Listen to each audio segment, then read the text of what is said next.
Yeah, so hi guys, this is Navdeep here. So last lecture ancient India का जो था उसमें हमने देखा था वेरियस सोर्सेज जो हमारे एंशियंट इंडिया के बारे में बताते हैं, उनके बारे में हमने डिस्कशन की थी। चाहे वो आपके एक्सकवेशंस हो, चाहे आपके लिटरेचर हो। ओके, सो हमने उनके बारे में बात की थी, या वेरियस फॉरेन सोर्सेज हो उनके बारे में बात की थी। सो अब हम आते हैं ज्योग्राफिकल करेक्टरिस्टिक्स की, और ज्योग्राफिकल हम थोड़ा देख लेते हैं सिग्निफिकेंस क्या थी। देखिए, ज़्यादा इसमें डिटेल में जाने की ज़रूरत नहीं है। ओके, हमें इसको ज़्यादा बोरिंग नहीं बनाना है, हमें वही चीज़ें कवर करनी है जो हमें एंशिएंट इंडिया में कवर हो जाए, जो आपके एग्जाम के साथ जो है लिंक्ड हो करेक्टली। देखिए, हम ज़्यादा ज्योग्राफिकल करेक्टरिस्टिक्स जब पढ़ेंगे तो हमने बिल्कुल ज्योग्राफी या जियोलॉजी के साथ भी नहीं चला जाना है, हमें वो भी नहीं पढ़ना है, और हमें इतना डीप में भी जाना है कि हमने पीएचडी कर लेनी है पूरे स्टैंडर्ड में। हमें बस उतना कवर करना है जिससे जो हमारा एंशिएंट इंडिया का जो कंसेप्ट है वो पूरे का पूरा एक हिसाब से कवर हो जाए, जो हमारा जो कंक्रीट हो जाए एक हिसाब से। ओके, सो आपको पता है कि ओके नाउ इधर ही हम शुरू कर लेते हैं। Okay, so just wait a minute, इसको अरेंज कर। या सो आपको पता ही है कि आपकी जो आपका जो वर्ल्ड है, वर्ल्ड का ऐसा कहा जाता है कि अर्थ और the universe was made after the big bang theory. तो हम इस चीज को पहले हाँ कर देते हैं कि हाँ, it was made up of after the big bang theory. Okay, so big bang की ओर हम जाते हैं। सो कहते हैं कि बिग बैंग के बाद हम जो है काफी देखते हैं कि earth was very hot and it rain for million of years, and then यहाँ पे रेन हुई जो कि एसिडिक रेन थी।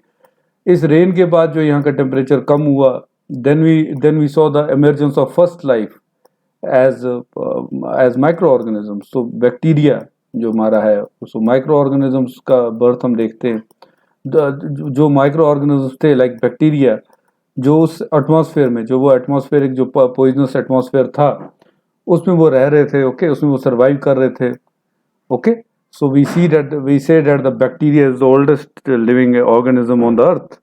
ओके, सो उसके बाद हम देखते हैं देन जो बैक्टीरिया था, it adopted the process of photosynthesis.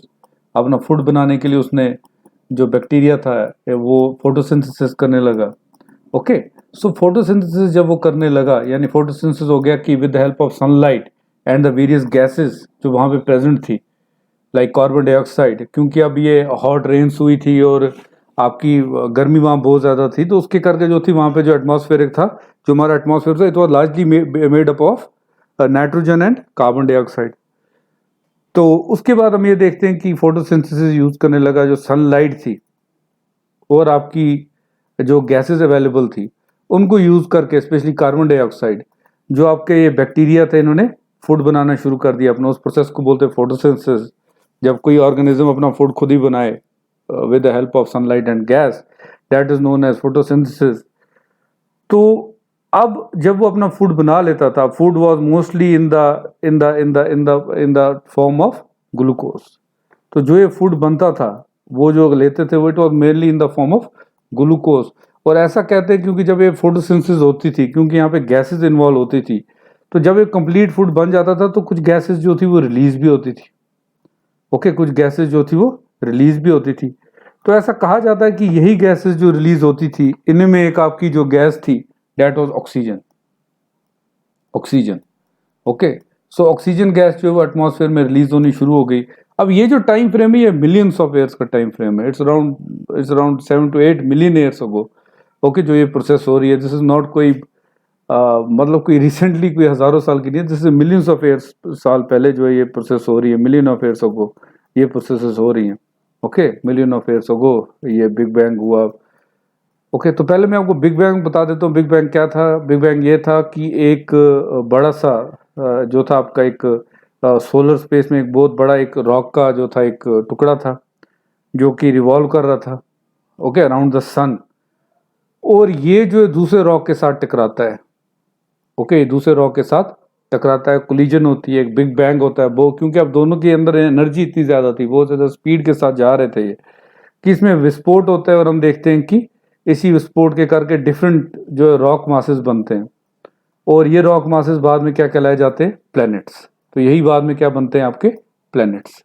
Okay, इसी में से एक जो प्लैनेट्स थी वो अर्थ थी, क्योंकि वो मिडल में थी। ओके, ना सन के ज़्यादा करीब थी, ना सन से ज़्यादा दूर थी, तो यहाँ पे ये सब प्रोसेसेस फिर होने लगे। Okay, so now we have oxygen in the atmosphere. अब ये ऑक्सीजन जब आ गया उसके बाद वी सी प्लांट्स ग्रो। अब यहाँ पे प्लांट्स ग्रो हो रही थी। ओके, सो जब प्लांट्स ग्रोथ शुरू हो गई तो इट इज सेड दैट की लाइफ जो है फॉर्मली स्टार्ट हो गई। And then after some times due to the process of, हमें फिर वेरियस प्रोसेसेस हम देखते हैं, चाहे वो एवोल्यूशनरी थ्योरी हो आपकी या जर्म थ्योरी, जो भी थ्योरी आप देखेंगे तो हम देखते हैं कि एक लाइफ फॉर्म जो है वो अर्थ पे बन चुका था। ओके, सो अब जो बात हो रही है ये तो एक सिंपल आपको समझाया गया कि how life has evolved on the अर्थ, लेकिन हम ये भी देखते हैं कि जो ये लाइफ थी, ओके, अब जो ये अर्थ थी, अब वी विल गो अहेड। अब जो ये उस टाइम पे जो अर्थ थी, like this era is called Triassic area, okay, this is 200 million years ago. तो हम ये देखते हैं कि it was a large mass of land, ये एक ही लार्ज मास ऑफ लैंड था, यूजुअली अराउंड द इक्वेटर, और इसके इर्द गिर्द जो था एक सी था। ओके, सो एक ही लार्ज मैस था। ओके, सो इसके इर्द गिर्द जो था वो सी था। ओके, सो ये इक्वेटर के अराउंड था, और इस लार्ज मास को जो था फिर अब बाद में काफ़ी थ्योरीज आई कि ये जो अर्थ का एवोल्यूशन है, अब जो ये मैप बनते हैं, जो लैंड मास बनते हैं, जो आजकल में ये वर्ल्ड बना हुआ है, ये कैसा था। सो इसके बारे में फर्स्ट थ्योरी जो वो देते हैं अल्फ्रेड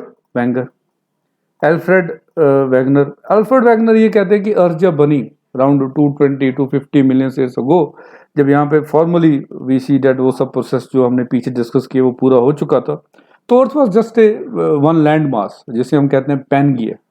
ओके, उसे नाम दिया गया पैंगिया। तो ये जो पूरा लैंड मास है इसे हम पैंगिया कहते हैं। ओके, तो इन्होंने ये अपनी 1915 में अपनी बुक जो इनकी आई थी the origin of continents and oceans, इसमें ये अल्फ्रेड वैगनर ने कहा कि तब जो ये अर्थ थी ये पूरे का पूरा एक ही लैंड मास था, और इस लैंड मास को उन्होंने नाम दे दिया था पैंगिया। ओके, उसके बाद वो ये कहते हैं कि ये जो अब इसको इस थ्योरी को सपोर्ट कैसे करते हैं कि पहले जो अर्थ के जो था आपकी अर्थ जो थी वो पहले के पहले पूरे का पूरा एक सिंगल लैंड मास था। तो उस थ्योरी को प्रूव करने के लिए इट इज द लाइक आप कह सकते हैं कि एक पजल थ्योरी वो यूज करते हैं। वो कहते हैं कि अगर हम ये सारे वर्ल्ड को, जितने ये कंट्रीज है, जो कॉन्टिनेंट्स हैं, इनको आपस में जोड़े तो ये परफेक्टली फिट हो जाते हैं और ये बनता है। ओके, सो अगर आप जैसे आप यहाँ देख रहे हैं तो ये पजल है, अगर मैं इसको इसके साथ जोड़ दूं, okay, and this is here goes hair, and ऐसे ही नीचे से हर कॉन्टिनेंट को हम जोड़ें तो it creates a large land mass, this is known as Pangaea. तो ऐसे इन्होंने सपोर्ट किया। सेकंड थ्योरी ये थी कि जो फॉसिल्स हैं, अगर आप देखेंगे तो अगर ये आपका साउथ अमेरिका अफ्रीका से निकला हुआ है, तो यहाँ पे अगर डायनासोर्स के फॉसिल्स मिले हैं तो इसके भी यहाँ पर मिले हुए हैं। तो ओके, सो अगर यहाँ पे डायनासोर्स मिला हुए हैं, यहाँ पे फॉसिल्स मिले हैं अफ्रीका के फॉर एग्जांपल, तो साउथ अमेरिका के इस साइड पे मिले हुए हैं, तो यानी वो ये चीज कहता है कि आपस में जुड़े हुए थे।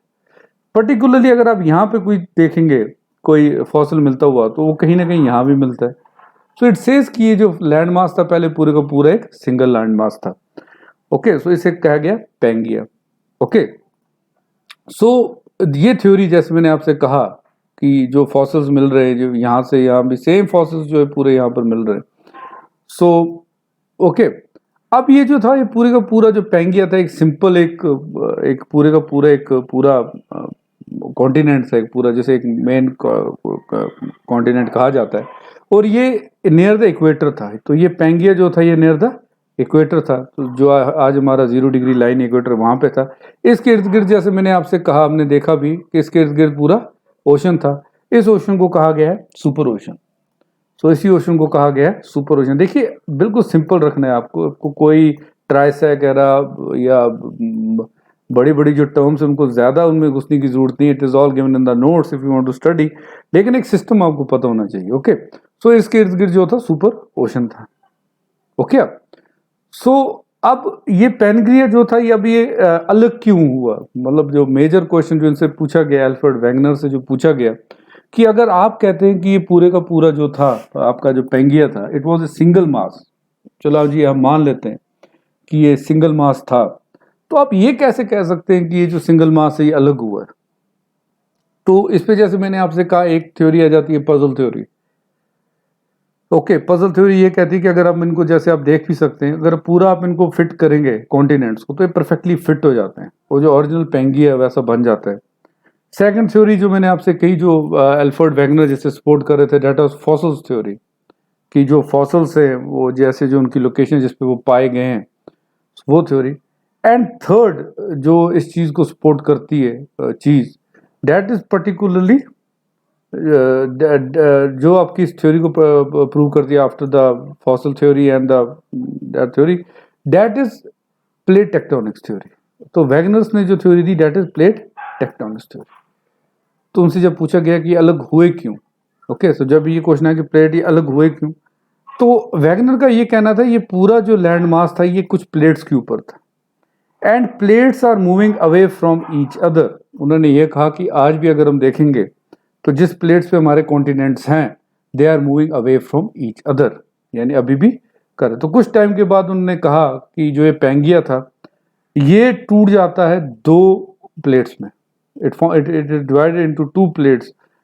एक प्लेट वो थी जिसमें आपका पेनिसुलर इंडिया, आपका Antarctica, Africa, Arabia, south America, ये सब एक प्लेट में अलग हो जाते हैं। इसी उस प्लेट को उन्होंने कहा Gondwana land. Okay, Gondwana land. दूसरा उन्होंने कहा जो आपका ये लोरेशिया है, नॉर्थ अमेरिका, ग्रीनलैंड, यूरोप है, and most of the Asia जो है, including north of the Himalayas, ये पूरा जो था ये पैंगिया में बन गया, ये अलग से ये अलग हो गया। ओके, सो ये अलग हो गया, सॉरी, आपका गोंडवाना लैंड एक अलग बन गया, दूसरा आपका बन गया लोरेशिया। ओके, दूसरा जो आपके प्लेट जो पीछे बच गई इसको डिवाइड होने के बाद, वो थी लोरेशिया। सो हुआ ये कि जो सिंगल लैंड मास था आपका, ये दो प्लेट में डिवाइड हो जाता है, बिकॉज जैसे उन्होंने कहा कि ये जो प्लेट्स हैं ये आपस में एक दूसरे से ड्रिफ्ट होती हैं दूर। तो ऊपर वाली जो प्लेट थी उसे जो था उसे लोरेशिया कहा गया, लोरेशिया कहा गया। इसमें आपकी जो थी नॉर्थ अमेरिका, ग्रीनलैंड, यूरोप और एशिया जितना भी है, नॉर्थ अफ्रीका, हिमालय, वो सारे इस प्लेट में चला गया। और नीचे में आपका गोंडवाना लैंड, नीचे वाले को इसने गोंडवाना लैंड कहा गया। इसमें आपका पेनिसुलर इंडिया, आपका Antarctica, Africa, Arabia, south America, ये सब नीचे। तो कुछ टाइम के बाद हम ये देखते हैं कि जो ये पेंगिया था ये दो प्लेट्स में टूट जाता है। यहाँ पे आप देख लीजिए, Laurasia and Gondwana land. Okay, फिर कहते हैं कि कोई ये जो डिवीजन था, ये जो प्लेट्स में हुआ, दो डिविजन्स में हुआ, जिसमें हम देखते हैं कि आपकी लोरेशिया और गोंडवाना अलग हो गया। This happened during the Triassic era. इस एरा को कहा गया है ट्राइसिक एरा। ओके, एंड ये कब हुआ? ये 200 मिलियन ईयर्स अगो हुआ। सो 200 मिलियन साल पहले हुआ ये, कि जो आपका जो पैंगिया था ये टूटा लोरेशिया में और गोंडवाना लैंड में ईयर्स अगो। ओके, फिर हम ये देखते हैं कि जो आपका लोरेशिया और ये आपका गोंडवाना लैंड बन गया था, ये इनका और टूटना शुरू हो गया था, और ड्रिफ्टिंग पार हो गई थी। फिर 150 मिलियन ईयर्स पहले कुछ सिचुएशन ऐसे बन गई। ओके, फिर 65 मिलियन ईयर्स आगे कुछ ऐसे बन गई, और आज जो है आपका कुछ ऐसा दिखता है। और अभी भी जो है कह रहे हैं कि ड्रिफ्टिंग कंटिन्यूस है, जो प्लेट मूवमेंट है वो अभी भी चल रही है। सो जो प्लेट टेक्टोनिक थ्योरी थी वो सपोर्ट कर रही थी आपके एल्फ्रेड वेगनर के, जो उन्होंने कहा था कि पेंगियन थ्योरी को, वही चीज जो है वो सपोर्ट कर रही थी। ओके, सो अगर मैं एक बार फिर से मैं अगर इसे फिर से एक बार क्विकली आपको रिवाइज कराऊं, तो क्या था सीन ये था कि 225 मिलियन ईयर पहले पेंगिया एक सिंगल लैंड मास था। Okay, it was surrounded by super sea. और उसके बाद ट्राइसिक एरा में ये जो पेंगिया था बाय प्लेट टेक्टोनिक्स ये टूटता है in Triassic era between two land masses. ऊपर वाले को कहा जाता है इक्वेटर के जो नॉर्थ में, तो उसको कहा जाता है लोरेशिया, साउथ वाले को गोंडवाना, और इनके बीच में इमर्जेंस होती है तिथिस सी की। ओके, उसके बाद हम देखते हैं 150 मिलियन ईयर्स पहले ये गैप बढ़ता जाता है, और फिर प्रेजेंट डे आपके ऐसे बनते हैं continents. Okay, so this was okay, this is Tethys sea, this is Laurasia north में, और गोंडवाना लैंड साउथ में। तो अगर आप देखेंगे पेनिसुलर इंडिया आपका ये रहा, आपका ये जो चीज़ है ये आपकी पेनिसुलर इंडिया, तो ये साउथ में थी पेनिसुलर इंडिया। Okay, India. और जो सुपर ओशन था जिसका मैंने आपसे कहा था जहां पे था, उसको पैथलासा ओशन कहते हैं, उसको पैथालास ओशन कहते हैं, और जो सी बना था वो टेथिस सी था। ओके, सो ये अब मेन इंडिया का इमरजेंस कब होगा, जब ये जाके यहाँ टकराएगा। ओके, सो इसको यहाँ जाके टकराना है, तब जाके जो है आपका इंडिया एंड हिमालयस का बर्थ होगा। Okay, so this is what you see now. Gondwana land and Eurasia जो है वो दो सेपरेट यूनिट्स बन जाते हैं, mainly due to tectonic movements, जैसा मैंने कहा, और ये आगे जाके बनते हैं। और एक एक एक जो पेनिनसुलर इंडिया था आपका जो पार्ट था, ये वाला पार्ट पेनिनसुलर इंडिया का ये वाला पार्ट है। तो अब हम इसका एवोल्यूशन देखते हैं। ये कुछ टाइम के बाद 71 मिलियन अगो तक जो था ये बिल्कुल इनके साथ था, आपके गोंडवाना लैंड के साथ था। फिर हम देखते हैं कि ये 5 सेंटीमीटर्स पर एयर के हिसाब से जो इसकी रेट कैलकुलेट की गई है, ये जाके टकराता है आपके यूरेशियन प्लेट के साथ। Okay, and 10 million years ago जो आपका ये पेनिनसुलर इंडिया है, ये जाके मेनलैंड यूरेशिया के साथ टकराता है, जैसे हम फिर हिमालयस का भी बर्थ इसी से उस बाद होता है। सो 10 मिलियन ईयर्स अगो जो है ये पेनिनसुलर इंडिया जो है आके टकराया आपके मेनलैंड इंडिया के साथ, या आपको यूरेशियन प्लेट के साथ, जिसको कह सकते हैं। The uplift of the Himalayas took place in 4 phases. The last and the final upliftment took place in Palestine, that is in 2 million to 1200 BC. Okay, सो ये बताता है कि इसके बाद जो आपका हिमालय जो डायरेक्टली इवॉल्व नहीं हो गए, उसके कुछ स्टेजेस थे। ओके, सो साइंटिफिक स्टडीज क्या कहती हैं कि अर्थ की जो एज है that is 4600 million years. Okay, the fossil of the earliest humans found in Africa was 4.2 million years ago old. Okay, so the oldest human being जो ह्यूमनॉइड मिले हुए वो कितना है, 4.2 मिलियन ईयर्स अगो। इनकी कहा जाता है कि जो हाइट थी वो भी शॉर्ट थी, और ब्रेन भी जो था वो स्मॉल था। अगर ब्रेन स्मॉल होगा तो सीसी भी आपका स्मॉल होगा, यानी इंटेलिजेंस, सोचने की ताकत भी कम होगी। तो ऐसा कहा जाता है कि 42 लाख ईयर्स अगो ह्यूमन जो है वो इवॉल्व होते हैं, और प्रेजेंट फॉर्म जो है ये 50,000 साल पहले रीच होती है, यानी जो आज के हमारे ह्यूमन बींग्स हैं, होमोसेपियंस जो है, ये 50,000 ईयर्स पहले ही ये एग्जिस्टेंस में आते हैं। ओके, सो अब हमें ह्यूमनाइड के जो फॉसिल्स है कहाँ पे मिले हैं, अफ्रीका में, चाइना में, जावा, सुमात्रा, साउदर्न यूरोप। ओके, तो ये वेरियस स्टेजेस हमें बताते हैं कि ह्यूमन का एवोल्यूशन कैसे होता है। ओके, इंडिया में जो है एक ही ह्यूमनाइड हमें आज तक मिला हुआ है, जो कि एक कंप्लीट स्कल था। कहाँ पर मिला हुआ है, हंथूरा, ये कहाँ पर है, नर्मदा वैली, मध्य प्रदेश। ओके, सो हंथूरा में ही खाली मिला है। डायरेक्ट आपसे क्वेश्चन पूछा जा सकता है कि only humanoid fossil in India was found in हंथूरा। ओके, सो ह्यूमनाइड फॉसिल जरूरी क्यों है, क्योंकि इससे ही हमें पता लगता है कि क्या उस पर अगर कहीं पे ह्यूमनाइड मिलता है तो हमें उसकी पता चल सकती है कि क्या कंडीशंस थी उस टाइम पे, उसकी बॉडी को एनालाइज करके पता हम देख सकते हैं कि फिजिकल कंडीशंस क्या थी। और ये भी हम कर सकते हैं कि एवोल्यूशन की जो लिंक है, मिसिंग लिंक्स है, वो भी हम जोड़ के कंप्लीटली हम देख सकते हैं कि ह्यूमन जो आज का होमोसेपियंस है, इसकी एवोल्यूशन कैसे हुई है। कैसे, पहले जैसे मैंने आपसे कहा कि शॉर्ट होते थे, और ब्रेन जो था वो भी छोटा होता था, इंटेलिजेंस बहुत कम होती थी, तो कैसे हम एवोल्यूशन करते करते जो है हम प्रेजेंट डे होमोसेपियंस बने। अब ये एवोल्यूशन कैसे हुई, इसके लिए थ्योरी दी गई है, survival of fittest, diversity theory Darwin की। ओके, सर्वाइवल ऑफ फिटेस्ट, उसने उसके हिसाब से कि जैसे जैसे एनवायरनमेंट में चेंजेस आते गए, ह्यूमंस ने भी अपने अंदर जो है वो चेंजेस लाई।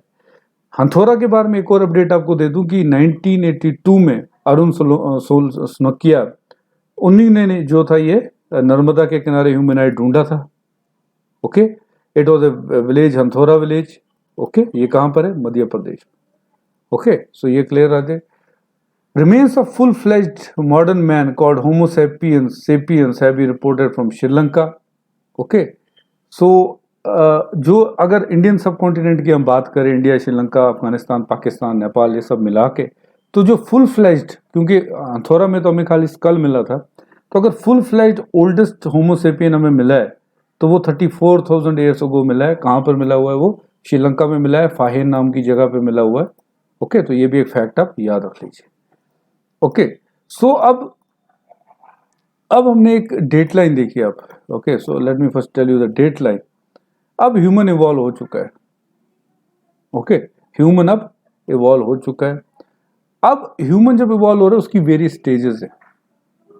ओके, वेरियस उसकी स्टेजेस हैं, वो कैसे प्रेजेंट डे ह्यूमन कैसे बनता है उसकी एक वेरी स्टेजेस से वो गुजरेगा।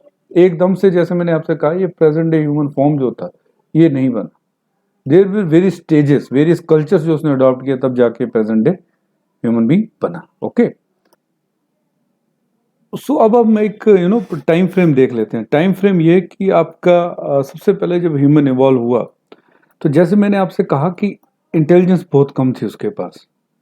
ओके, इतनी ज्यादा इंटेलिजेंस नहीं थी कि वो एक साथ इंडस्ट्रीज बना दे, फैक्ट्रीज बना दे। ओके, सो वो शुरू करता है with stone tools. Of course जो पहली चीज जो अबंडेंस में उसको मिलती है वो थे स्टोन। तो वो स्टोन्स को यूज करता है और टूल्स बनाता है। टूल्स क्या होता है? जो हम अपनी लाइफ में डेली यूज करते हैं। आप मैं जो भी हमें चाहे खाना बनाना है, कुछ छीलना है तो वी यूज नाइफ। तो knife is a tool. If you have to sit, we have to live, we use the houses. The houses are the dwelling place. They can be regarded as a tool for the living. Okay, so we travel in cars. So जो इनकी life easy बनाने के लिए पहले इनको tool मिले थे, that were made up of stone. Okay, so अब जो स्टोन एज थी, तो ये एज जब सो ये जो पीरियड था जब यहाँ पे जो ह्यूमन बींग्स थे ये स्टोन्स यूज करते थे for the for the tools, for the making of tools. तो अब देखिए पहले, सबसे पहले अगर फॉर एग्जांपल अगर मैं आपसे ये कहता हूँ कि they need something from crushing, for example उन्हें कुछ क्रश करना है, they have they and mostly जब ह्यूमन बींग पहले आया तो उसने डायरेक्ट फार्मिंग नहीं शुरू की। उसने क्या शुरू की? उसने शुरू किया, ही वॉज गैदरर। ओके, क्योंकि आपके यहाँ पे फ्रूट्स बहुत थे, वेजिटेबल बहुत थे, सॉरी फ्रूट्स बहुत ज़्यादा थे, and so he was a gatherer. वो गैदर करता था, वो खाता था। There was no sign of agriculture, agriculture का कोई भी साइन नहीं था। He was simply a gatherer. और जो गैदरर्स होते हैं नॉर्मेटिक लाइफ जीते हैं, यानी एक जगह ये सेटल नहीं होते हैं। सो जहाँ पे इनको फ्रूट्स अबंडेंस में मिल जाते थे ये वहीं पे रहते थे। They use to live in pits, they use to live in, we can say that they use to live in the caves, stone caves. But the tools that they were using were mostly made of stones. For example, इनको कुछ crushing करना है, for example they want to crush a fruit or something, तो ये सबसे पहले सीधे stone लेते थे, कोई भी स्टोन लेते थे, उस स्टोन को मार मार के क्रशिंग कर देते थे चीज़ की। ओके, फिर उससे जो चीज़ होती थी बाकी उसे खा लेते थे, they can use it, but stones way used. हम देखते हैं ओवर द टाइम ये स्टोन्स ही थे, लेकिन स्टोन्स की जो चीज़ है, जो शेप है या जो टूल्स की रिफाइन होने शुरू हो गए। वी सी डैट अगर इनको किसी चीज़ को ड्रिल करना है देन ऐसी चीज़ आ गई है, एंड अगर इनको क्रश करना है तो द शेप चेंज हो, टूल्स की शेप, जो handle was attach, and daily we see तक की शेप चेंज हो रही थी टूल्स की विद द टाइम। तो इसी जो ये रिफाइनमेंट आ रही थी, जो ये बड़ा पत्थर को से जो रिफाइनमेंट हो के बाकी चीज़ें थे, then we finally saw, we also saw the axes come into picture that were made up of the stone too. तो ये वेरियस स्टेजेस जो है ये आपके आपकी पूरे स्टोन एज में जो है डिवाइड किए गए हैं। जैसे जैसे टूल्स रिफाइन हो रहे थे ये पूरी की पूरी एज जो है रिफाइन की गई है। Okay, so it has been refined over the time and this has been divided.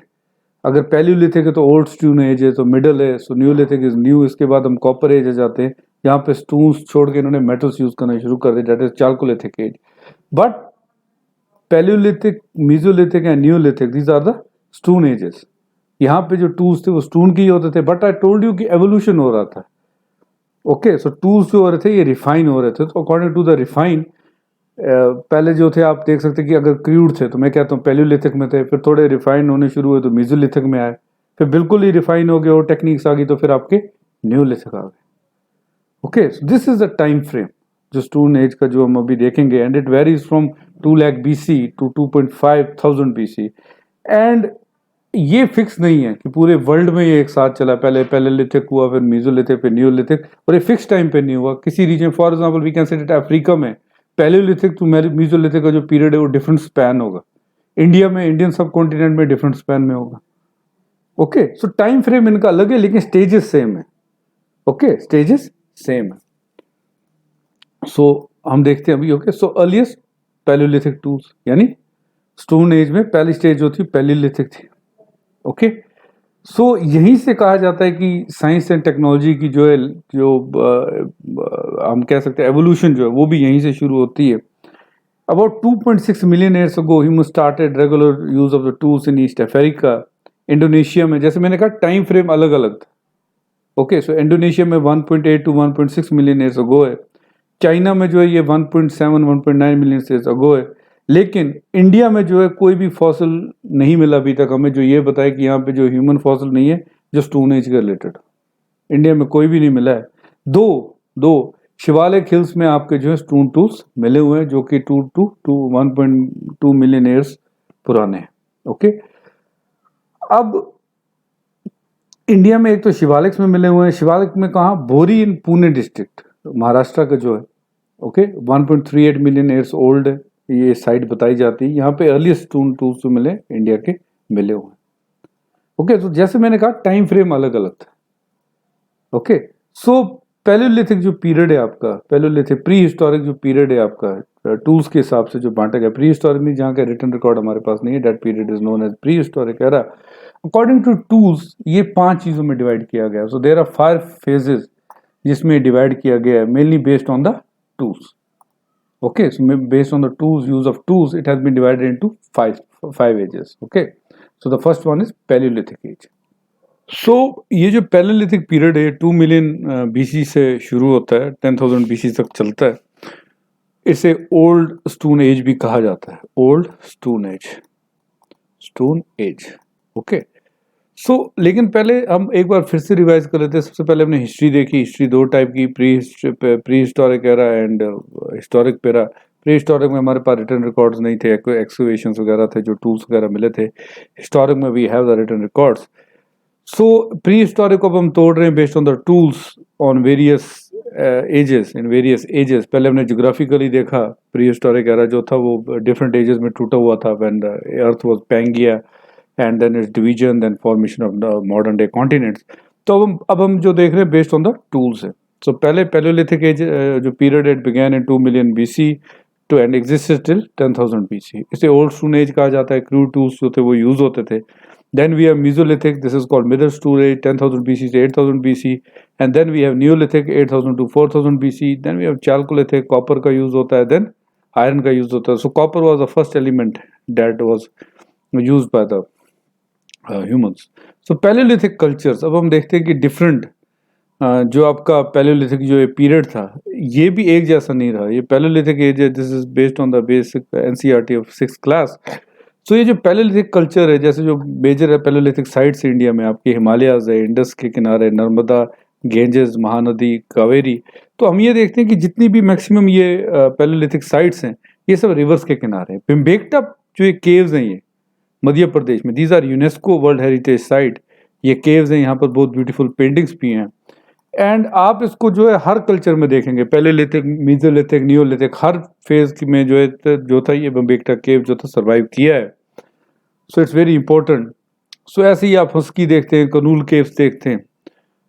सो ये पैलियोलिथिक में जो टूल्स थे वो कैसे थे? लोअर पैलियोलिथिक हम देखते हैं जहाँ पे hand axe and cleaver use हो रहे थे। फिर मिडल में हम देखते हैं फ्लेक्स के टूल्स बनने लगे, पत्थर को थोड़ा थोड़ा तोड़ा जाने लगा। एंड फिर हम देखते हैं कि पत्थर बिल्कुल शार्प यूज किए गए जिनको ब्लेड्स कहा गया। That was in the upper Palaeolithic era. These are some of the major Palaeolithic sites in India and it has been divided into lower, middle and upper. Okay, so और जैसे मैंने कहा 3 phases में होता है, lower, upper, lower, middle and upper. Okay, so this is lower Palaeolithic, middle and upper. Okay, बोरी artefacts. Okay, the first phase में be placed broadly between 6 lakh BC to 1,50,000 BC। So this is the lower. ये 6 लाख से 150 तक इसे कहा गया है कि ये सेकंड जो है 150 से लेके 35,000 तक था। And then 35,000 to 10,000, then we see the end of Paleolithic. Okay, so ये timeline है। Okay, so जो ये lower Paleolithic जो था ये, this mostly happened during the Ice Age. I told you कि it was mostly cold हो गया था एकदम से वहाँ पर। So जो lower Paleolithic था, it was mostly happened during the age of Ice Age में ये हुआ है। Okay, and it had begun in the Africa and later spread to India. And जैसे मैंने कहा इसकी एक सबसे बड़ी जो साइट है वो बोरिया में मिली है, महाराष्ट्र में मिली है। अर्लीस्ट लोअर पैलियोलिथिक की साइट है। यहाँ पे हमने ये देखा कि लोग हैंड एक्सेस यूज करते थे, क्लेवर्स यूज करते थे और चॉपर्स यूज करते थे। Okay, so earlier old Stone Age sites कहाँ कहाँ पे, और बोरी के सिवाय, बोरी is the most important, it's in Maharashtra. Okay, क्योंकि जैसे मैंने कहा सबसे ज़्यादा आर्टिफैक्ट्स जो यहीं से मिले हैं, बोरी साइड से ही। बाकी के कहाँ पे थे? बाकी के रिवर सोन के किनारे थे, पंजाब में, जो कि पाकिस्तान में। Then we have Belan valley, this is another important, UP में Belan valley. Lower Palaeolithic tools यहाँ पर भी मिले हैं, जिंदवाना राजस्थान में। Okay, so and Chirki Nevasa, ये भी महाराष्ट्र में। Okay, and Nagarjuna Konda, this is in Andhra Pradesh. Okay, यहाँ पे एंड विवेकता, जैसे मैंने आपसे कहा, मध्य प्रदेश। यहाँ पे तो बहुत, हर जो आप फेज देखेंगे वो यहाँ पर हुआ है। विवेकता इन राजस्थान, ये केव्स है, ये हैबिटेशन भी था, फैक्ट्री साइड भी थी। ओके, फैक्ट्री मतलब यहाँ पे लोग टूल्स भी प्रोड्यूस करते थे बहुत ज़्यादा टाइम तक। तो अनदर जो थे, कश्मीर में भी साइट्स मिली हुई हैं पैथोलिक की। We will do it about in detail, सबकी सब जो हम डिटेल में देखेंगे in my next lecture. Okay, so these are just some of the sites. This you can just, I will, these are just to be remember. Okay, so I will send you the PDF also. These are the caves, the paintings जो हमें बेगटा में मिली हुई है। Okay, so in the next lecture we will study this Paleolithic culture in detail. Till then, thank you very much. Thank you. Have a great day. Thank you.